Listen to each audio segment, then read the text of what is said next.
প্রিয় ছাত্রছাত্রীরা, আশা করি তোমরা সকলে ভালো আছো। আগের ক্লাসে আমরা তৃতীয় শ্রেণীর পড়া যত পর্যন্ত আলোচনা করেছিলাম, আজ তার পর থেকে আলোচনা শুরু করব।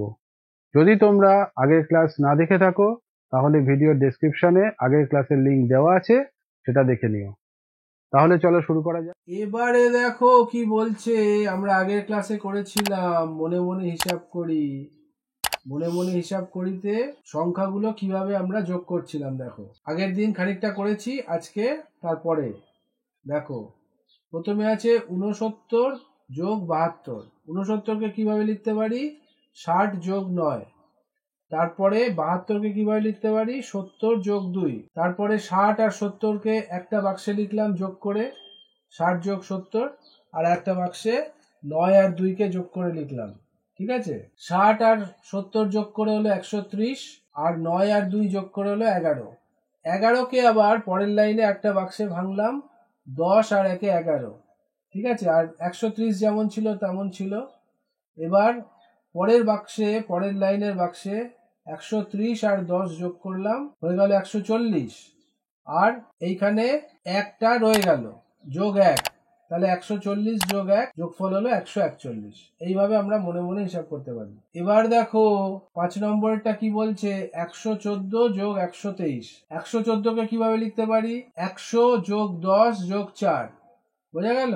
আর 123কে কিভাবে লিখতে পারি? 100 যোগ 20 যোগ 3। ঠিক আছে, তাহলে এবার 100 যেগুলো আছে শতক স্থানগুলো যোগ করো। 100 যোগ 100 একটা বাক্সে লেখো। একটা বাক্সে লেখো দশক স্থানের 10 যোগ 20। আর একটা বাক্সে একক স্থানের অঙ্কগুলো যোগ করো।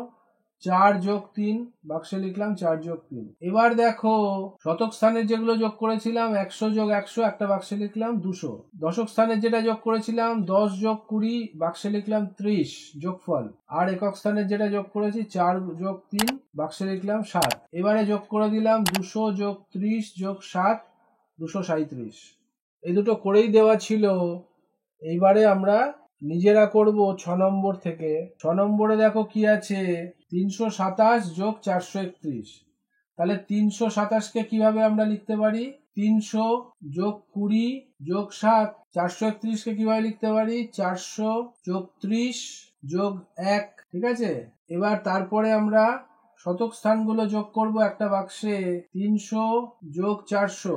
দশক স্থানগুলো একটা বাক্সে 20 যোগ 30। আর একক স্থানের অঙ্কগুলি একটা বাক্সে 7 যোগ 1। এবারে দেখো শতক স্থানের সংখ্যাগুলিকে যোগ করো। 300 যোগ 400 700। তারপরে দশক স্থানের সংখ্যাগুলি 20 যোগ 30 50। তারপরে একক স্থানের সংখ্যাগুলি 7 যোগ 1 8। তাহলে যোগফল হলো 700 যোগ 50 যোগ 8 758। বোঝা গেল? এইভাবে। তারপরেরটা দেখো কি বলছে? 607 আর 208 কিভাবে লিখতে পারি? 607কে 600 যোগ 7 আর 208কে 200 যোগ 8। তাহলে 600 আর 200 যোগ করব, আর 7 আর 8কে যোগ করব। 600 আর 200 যোগ করলে হবে 800। 7 আর 8 যোগ করলে হবে 15। 15কে 10 আর 5 এরকম লিখতে পারি। তারপরে দেখো যোগফলে লিখতে পারি 800 যোগ 10 যোগ 5 815। বোঝা গেল? ভালো থেকো। আশা করি বুঝতে পেরেছো। যদি বুঝতে কোনো সমস্যা থাকে তাহলে কমেন্টে জানাবে। ভালো লাগলে লাইক করবে, বন্ধুদের সঙ্গে শেয়ার করবে। তাতে তোমরা যেমন শিখতে পারলে, বন্ধুরাও শিখতে পারবে। এই সিরিজের পরবর্তী ভিডিও সবার আগে পাওয়ার জন্য চ্যানেলটি সাবস্ক্রাইব করো। শিগগিরই দেখা হচ্ছে। ভালো থেকো, সুস্থ থেকো, সাবধানে থেকো। টাটা।